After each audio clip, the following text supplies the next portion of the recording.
Hey guys, it's Jerry Miller. Welcome to the I Love C-VILLE show. I'm excited for today's program because we're going to welcome Hawes Spencer, the author of Summer of Hate, his book, an unbiased account of August 12, 2017, the hate and the rallies that transpired here in Charlottesville. Hawes Spencer is going to join us. Of course, he's the former publisher of The Hook. So we're going to talk a lot of current events in Charlottesville as well. The I Love C-VILLE show, thanks to the fine people at Interstate Pest and Service Companies. In 1969, Interstate started with one truck. Today, it's a business that's 4 generations strong, Interstate Pest and Service Companies.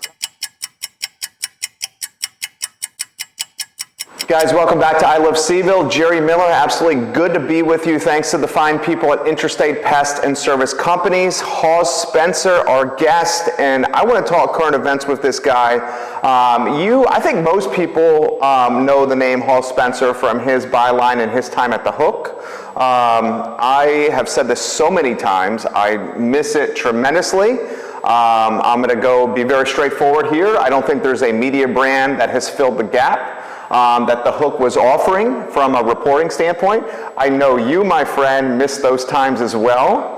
You might want to tell people what The Hook was. The Hook, people know. No. You think people have forgotten? Older people might know, but I think it folded in the fall of 2013. That's wow, 5 years ago. Yeah, so The Hook, guys, was a fabulous weekly newspaper that Hawes, Courtney, Stewart, Lisa, Dave McNair, a great, like the Beatles type of band that was running this newspaper. I think you even turned that maybe into a cover. We did do of The Hook. A little campaign where we photographed ourselves in that chiaroscuro. It was awesome. Beatles. Was Jen Ferriello the photographer? Jen Ferriello. Yeah, that's how much I loved your brand. Anyway, it was he was the publisher. Every week they would put out the best news in Charlottesville. And I think that was safe to say under his guidance, but it was very much a team effort. How much do you miss it? How much do you miss writing every day? How much do you miss breaking news? I don't miss it at all. You don't miss it at all? No. Really? I would thought it was in your blood. No, I loved it. I loved it up until the minute I left, and I was honored to be asked to come back and contribute the final story to the final issue almost a year after I left the paper. It was a story about a murder mystery or an unexplained death, a young football star who had been allegedly dragged under a car from Crozet to the UVA area, and it certainly didn't happen the way the officials initially claimed it happened. And it's interesting, I took a phone call just on the way. I remember this story. I took a phone call this morning from someone very interested in that case. That's one of the frustrations of my career, is that we never really solved that case. But I digress. We did like the long form, and you asked if I miss it. I've done some other interesting things since then. You mentioned the book. And I've worked for major outlets like the New York Times and NPR and the Washington Post and others. You stay busy. I stay busy, and I teach. Right. I've been teaching at James Madison University currently, and I've also taught at VCU, and I love my students, and I love bringing my enthusiasm to them. I was singing or dancing or something in class yesterday, or some combination thereof, and one of my students raised his hand and said, "How do you stay so enthusiastic?" Especially as a journalist. Yeah. Well, I love journalism, and journalism takes all forms. I mean, you're doing some talk show journalism here, so rock and roll. How do we get, I want the backstory here, and I think all of us in Charlottesville love to know the history of Charlottesville, especially the longer we stay here. The Hook, how do we get to that point? I know you started the C-VILLE Weekly. Okay. Yeah. And I'm going to let you air it. I know there was a little falling out at the C-VILLE Weekly. Oh yeah, it was great. And the launch of the second brand, The Hook, because of the falling out. Can you give us the timeline? Yeah, I'll try to give you the 1 minute version. Cliff Notes. The Cliff Notes version. Yeah. I was doing my job at the helm of C-VILLE Weekly, and one day I came in and my 2 partners said, "You're fired." And I said, "What?" They didn't like. And you were an owner. I was one of 3 owners. Right. And on a corporate level, we'd been arguing about where to spend our profits, and I was arguing about maybe one for all and all for one, and they were arguing for more for them and less for me, because I was just an editor and they were publishers. That's my shorthand version of it. They might have a little bit different version of it. And so they fired me. So my staff was not really pleased with this, and I was able to create the hook in 3 weeks. Gosh.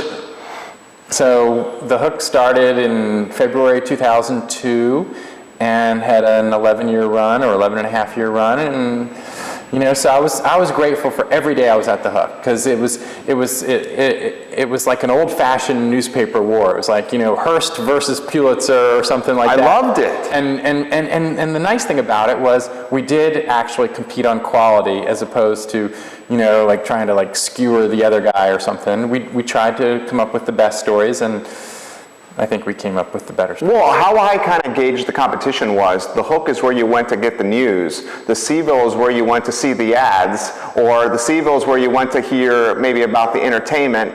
Not knocking the C-VILLE. There's certainly a niche and a need for seeing the ads and finding out about the entertainment, but that's not the place where you went to get the news, though. That's where your brand was, where you went to get the news. Right. If we had gotten a few more ads, maybe we would have lasted a little longer, but... You were focused on the news. Well, I guess at that point you were the owner and the publisher, so the ads were a big deal to you, too. It was all a big deal. Yeah, right. And it was great. It was great. You know what sustained us was that crazy real estate bubble. Sure. Before it burst, that bubble was pumping money into both of those publications, because when we started the hook, people were like, oh my gosh, this town ain't big enough for the two of them.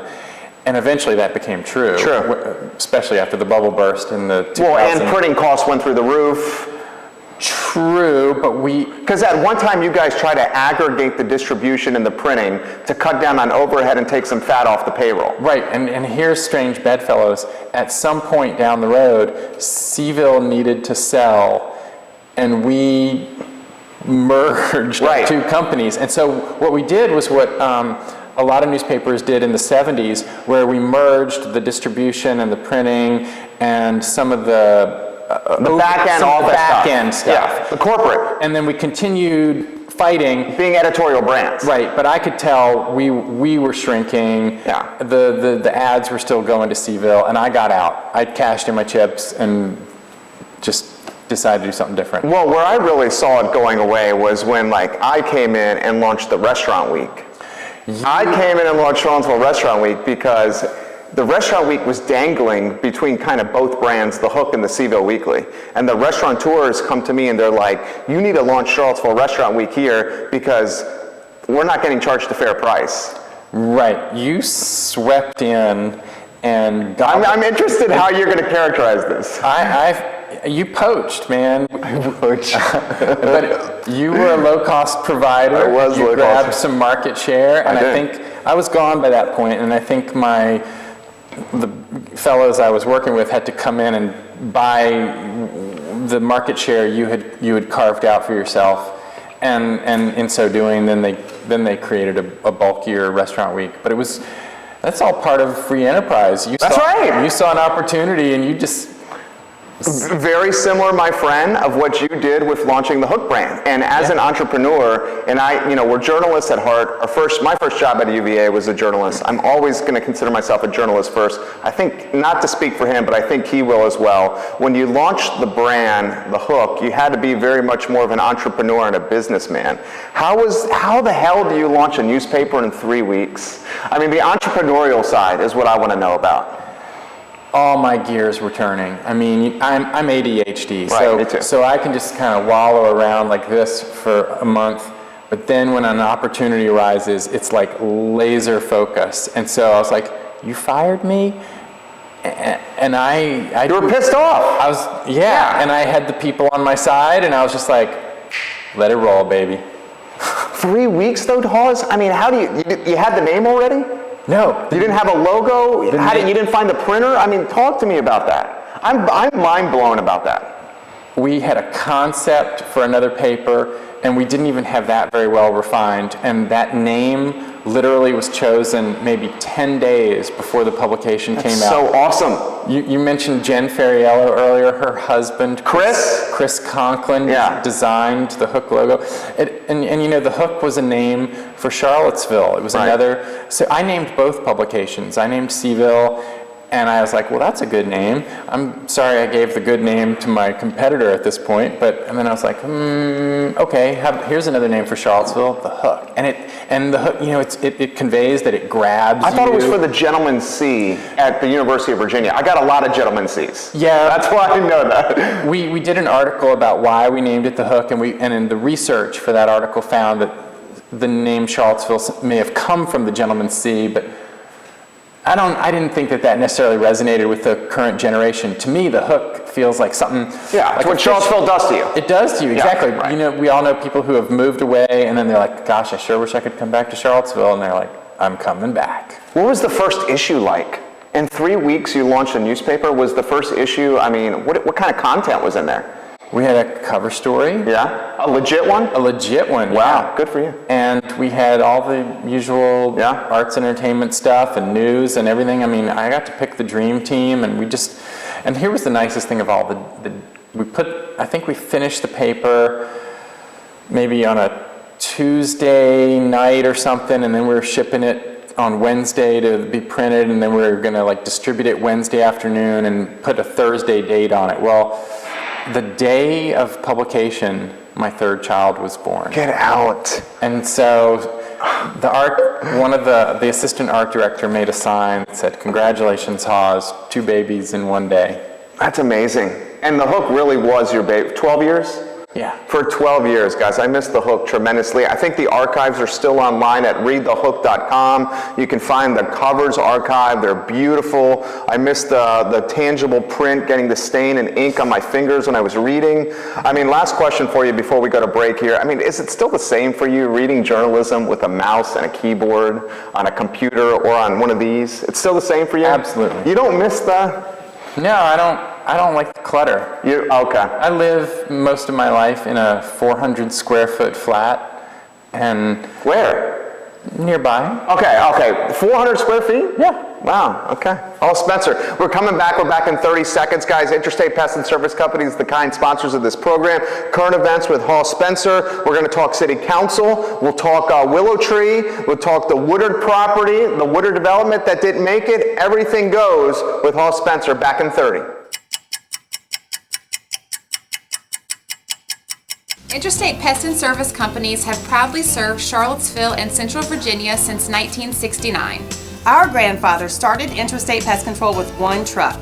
Today, Interstate is your pest control, mold remediation, and home renovation specialist. That's right, guys. Interstate will get the ants, mice, stink bugs, termites, bed bugs, and mold out of your house, apartment, or office space. There's no job too small for Interstate. That's right, Daddy. Interstate is a home's best friend.